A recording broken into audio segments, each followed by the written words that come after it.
वक्त हो चला उत्तर प्रदेश की बड़ी खबरों का। नमस्कार, मैं सुनील चतुर्वेदी और आप देख रहे हैं नेशन नाउ समाचार। कानपुर देहात में जिलाधिकारी कपिल सिंह की अध्यक्षता में निर्वाचक नामावली के विशेष प्रागाढ़ पुनरीक्षण को लेकर बैठक हुई। राजनीतिक दलों और अधिकारियों ने उपस्थित होकर बीएलए की भूमिका, घर घर सत्यापन और त्रुटि सुधार पर चर्चा की।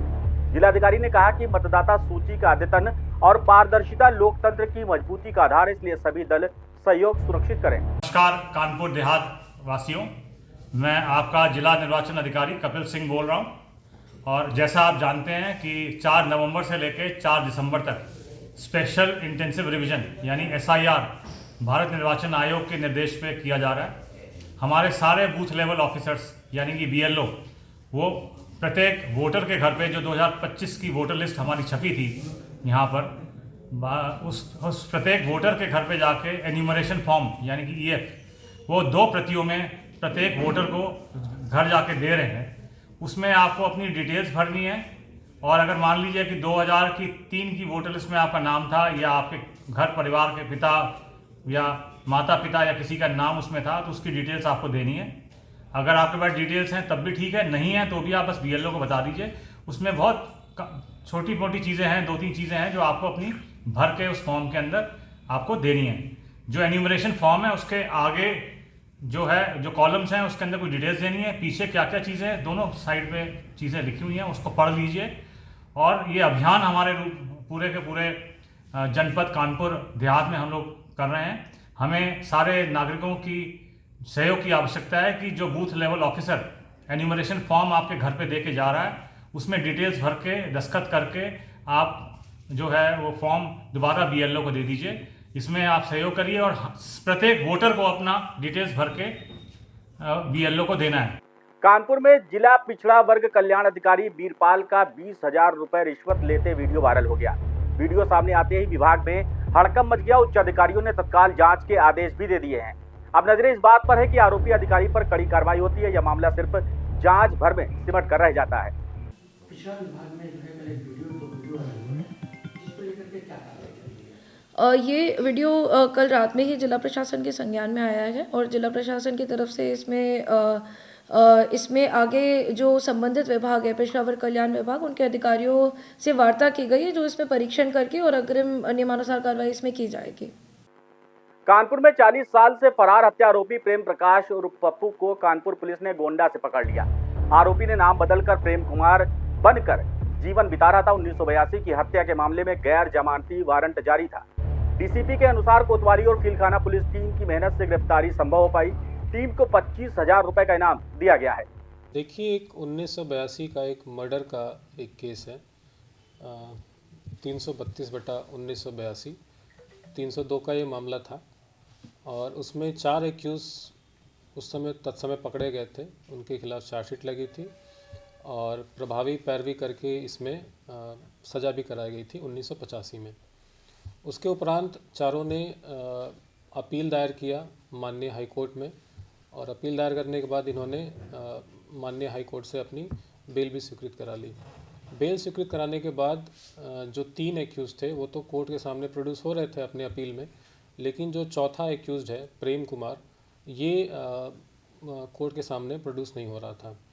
काफ़ी समय से ये फाइल जो है माननीय हाईकोर्ट में लंबित थी और फाइनली जब उसका संज्ञान लेकर माननीय कोर्ट ने इसके खिलाफ एनबीडब्ल्यू भी जारी किया और जनपदीय पुलिस को आदेशित किया कि इसको हर हाल में इसको प्रोड्यूस किया जाए।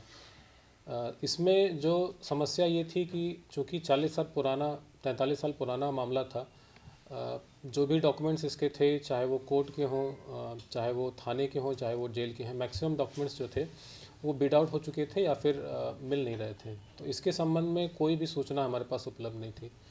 लेकिन हमारे एसीपी साहब और जो हमारे एसएचओ हैं, इनकी टीम ने मैनुअली काफ़ी इसमें मेहनत की है। लगातार पिछले 15-20 दिन लगातार इसमें टीम लगी रही और फाइनली कुछ सोर्सेस से हमें पता चला कि ये व्यक्ति अपना नाम प्रेम कुमार से चेंज करके प्रेम प्रकाश करके ये गोंडा जनपद में निवासित है।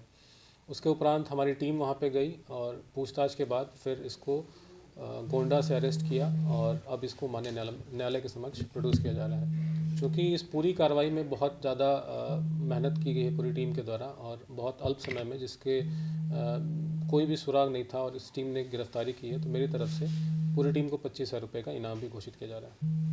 महोबा के कुलपहाड़ कस्बे में सरदार वल्लभ भाई पटेल की 150वीं जयंती पर एकता संदेश यात्रा निकाली गई। यात्रा का नेतृत्व राज्य मंत्री धर्मवीर प्रजापति ने किया। स्कूली बच्चों, कार्यकर्ताओं और जनता ने तिरंगा हाथों में लेकर देशभक्ति के नारे लगाए। जनतंत्र इंटर कॉलेज में यात्रा का समापन हुआ, जहां सरदार पटेल के योगदान को याद कर एकता और सद्भाव का संकल्प दोहराया गया। देखिए, मैं शीर्ष नेतृत्व का हृदय से साधुवाद करूंगा, हृदय से आभार व्यक्त करूंगा। उन्होंने हमारे ऐसे महापुरुष सरदार वल्लभ भाई पटेल उनकी 150वीं जयंती के उपलक्ष्य में संपूर्ण भारत में एक ऐतिहासिक यात्रा के माध्यम से आम जन तक उनके जीवन चरित्र को, उनकी राष्ट्र की एकता भावना को पहुंचाने का जो प्रयास किया है, मैं उनसे हृदय से उनका साधुवाद करता हूँ। इस यात्रा का उद्देश्य ये है कि हमारे लंबे कालखंड तक कांग्रेस की सरकार केंद्र में रही, लेकिन ऐसे महापुरुषों को इतिहास से दूर रखा गया। आज मोदी जी के नेतृत्व में जब से सरकार बनी केंद्र में, ऐसे महापुरुषों को, आम जनता को, उनके जीवन चरित्र को, देश के लिए उनकी भूमिका क्या रही, राष्ट्र निर्माण भूमिका की, वही कर लेंगे। स्कूल के बच्चों को क्या संदेश देना चाहते हैं वल्लभ भाई पटेल? देखिए, सरदार वल्लभ भाई पटेल के जीवन से हमें सीखना चाहिए कि राष्ट्र प्रेम की भावना, देश के लिए, समाज के उत्थान के, राष्ट्र के लिए उन्होंने जो अपना जीवन समर्पण किया, ऐसे हम सबको प्रेरणा लेनी चाहिए।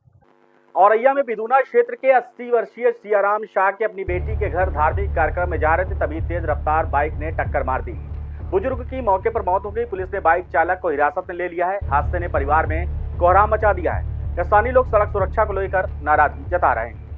कानपुर में दबंगों ने सर्वेश गुप्ता को पीटा और उस पर तेजाब फेंक दिया। आरोपी राजेश पाल ने कोर्ट में आत्मसमर्पण किया था, लेकिन बीमारी के चलते अस्पताल में उसकी मौत हो गई। घटना का वीडियो वायरल है। पुलिस ने सर्वेश की शिकायत पर राजेश पाल और उसके साथियों के खिलाफ केस दर्ज किया है। अब आरोपी पक्ष पुलिस पर प्रताड़ना का आरोप लगा रहा है। सपा के पूर्व विधायक इरफान सोलंकी के बहनोई की टेनरी में अचानक आग भड़क उठी। केमिकल भरे ड्रम में शॉर्ट सर्किट से आग लग गई, जिसने देखते देखते पूरी टेनरी को चपेट में ले लिया।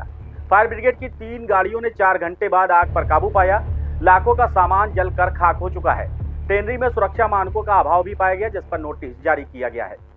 संदलपुर ब्लॉक के लौवा का पूर्वा प्राथमिक विद्यालय में शिक्षक समय पर नहीं पहुंच रहे, जबकि 29 बच्चे सुबह से मौजूद थे। बच्चे खेलते और मिड डे मील खाते दिख रहे हैं। 2 शिक्षक 12:05 पर पहुंचे। शिक्षिका रश्मि पुरवाल मेडिकल लीव पर थी। ग्रामीणों ने शिक्षकों पर नियमित रूप से देर से आने के आरोप लगाए। प्रशासन ने मामले की जांच का आश्वासन दिया है। कानपुर में लुटेरी दुल्हन दिव्यांशी चौधरी को कोर्ट ने जांच अधिकारी शुभम की लापरवाही के कारण रिहा कर दिया। अधिकारी ने गंभीर धाराओं में रिमांड नहीं मांगा और अधूरे दस्तावेज लगा दिए।